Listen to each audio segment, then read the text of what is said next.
Gozo rápido e amoleço. Isso só acontece comigo? Então essa é uma queixa muito comum no consultório. É o fato de, depois da ejaculação, ser muito difícil manter o pênis rígido, ereto. Esse é o chamado período refratário, que eu comentei no último post. No finalzinho do último post, na parte escrita, vocês vão encontrar lá essa menção. Então, o que é o período refratário? Por que isso acontece? Qual a utilidade do período refratário? É só atrapalhar a continuidade da relação sexual? Não. O período refratário é muito importante. Dentro daquele esquema que eu mostrei para vocês do ciclo sexual, ou seja, dos diferentes momentos fisiológicos que acompanham uma relação sexual, existe o desejo, a excitação, a fase do chamado platô, o clímax, o orgasmo e depois a chamada resolução. Nessa resolução significa que é um momento de repouso do corpo, dos diferentes sistemas que foram bastante ativados durante a atividade sexual e que significa exatamente isso, um descanso. O pênis, quando fica rígido, ereto, o sangue fica praticamente aprisionado ali dentro, as células são pouco oxigenadas, existe bastante esforço para que a ereção se mantenha até o momento do depósito do sêmen no fundo da vagina, pertinho da entrada do útero, quando a atividade sexual é para reprodução, ou seja, no sexo, no encontro homem-mulher com a finalidade reprodutiva. Eu sei que na maior parte das vezes o sexo não é para reprodução, não é entre pessoas de diferentes sexos, então hoje a gente tem, graças a Deus, a diversidade aí nos abençoando. Mas veja, eu simplifico aqui a nossa conversa para transformar essas palavras um pouco mais complexas em algo mais compreensível. Então, depois do esforço da ereção e da ejaculação, inicia-se o período refratário, que é como se fosse um momento de descanso. Então, para quem ejacula rápido, o ejaculador rápido, o grande problema é exatamente a existência do período refratário.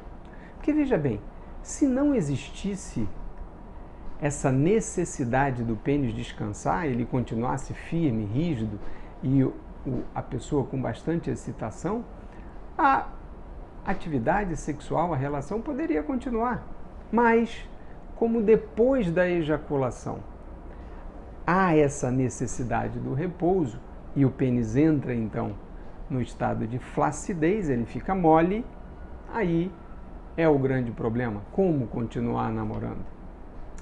Interessante também saber que quando a pessoa é muito jovem, esse período refratário é tão curto que às vezes nem acontece essa chamada flacidez do pênis. Há uma ejaculação, a pessoa continua tendo estímulo e fica excitado e pode continuar a relação sexual nos muito jovens. O que acontece usualmente é que com a idade, esse período refratário vai aumentando, ou seja, vai sendo necessário um maior tempo de repouso para que o pênis recupere a ereção, ou seja, que ele responda novamente aos estímulos excitatórios. E é isso que aborrece muito o homem que ejacula rápido. Ele está no melhor momento ou até no início da troca de sensações com a parceira ou com o parceiro e de repente a ejaculação sem controle acontece precocemente e aí aquela cascata de sensações negativas, de frustração, de diminuição da autoestima, de uma percepção de que deixou a companheira ou o companheiro na mão, ou seja, coisas desagradáveis. Então, o período refratário tende a aumentar com a idade. Essa é uma outra informação importante. E vou então, para finalizar, dar 2 exemplos para vocês de situações que a gente percebe no consultório e que pode gerar uma certa confusão. É aquela do homem que sempre ejaculou muito rápido, mas por ter um período refratário curto, isso não era problema. A parceira ou o parceiro compreensivos entendiam isso como uma característica normal da pessoa, ejacular rápido, mas a relação não parava, não acontecia nenhuma pausa, ninguém ficava chateado com isso. Fluía muito bem, o período refratário curto permitia uma rápida recuperação da ereção, ou em algumas situações a ereção nem se interrompia, então não havia problema.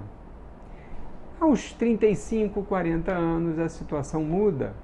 Por causa da idade, da própria monogamia, da repetição de um estímulo que já não é tão excitatório assim, esse período refratário começa a aumentar.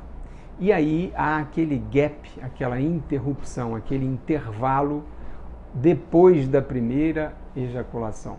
E aí a coisa pode significar um problema, uma frustração, uma insatisfação e motivar o homem a procurar ajuda. E às vezes o que ele reclama? Não é da ejaculação rápida que ele está habituado, ele reclama do pênis ficar mole. Por que meu pênis já não obedece? Por que eu não continuo com a ereção depois de ejacular a primeira vez, visto que isso sempre acontecia no passado? Então, o nosso papel, o papel do profissional de saúde é exatamente explicar essa situação do período refratário. Então, o que mudou foi que agora ele tem mais idade e a situação do contexto fez com que o período refratário se manifestasse de uma maneira mais evidente, mas ele não é o problema, o período refratário, nem o amolecimento do pênis. O problema é a ejaculação rápida. E aí a gente aborda esse tema. O outro exemplo que eu queria dividir com vocês é aquele do homem que está numa relação estável e de repente se separa. Esse homem também sempre ejaculou rápido, estava perfeitamente adaptado graças a um período refratário curto e uma parceira ou um parceiro compreensivos, mas de repente a relação terminou e ele tem que agora conquistar uma nova parceria. Veja, essa é uma situação que gera um pouco de insegurança, estresse e muita ansiedade quando o homem tem consciência dessa situação de ejacular muito rápido. Passa na cabeça dele, será que eu vou ser compreendido? Será que essa ejaculação muito rápida não vai me atrapalhar? Eu não vou ter dificuldade de ter uma outra ereção? Então, esse também é um momento que às vezes o homem entra num desequilíbrio e precisa de ajuda e de orientação. E muitas vezes o que ele reclama é: eu estou fraco, eu não consigo uma boa ereção. Então, como tudo nessa área da sexualidade, é necessário muita conversa, ouvir bastante o que o indivíduo tem para apresentar como um problema, compreender toda essa dinâmica relacionada ao ciclo sexual masculino e tentar resolver sempre da maneira mais simples e menos invasiva em relação às características do paciente. E ter muito cuidado em relação à medicalização. Ok? Espero que vocês tenham gostado. Por favor, contribuam mandando a sua dúvida, a sua crítica, a sua sugestão. Aqui está o meu e-mail e em seguida o site, onde tem bastante coisa para trocar com vocês sobre esse universo da sexualidade masculina.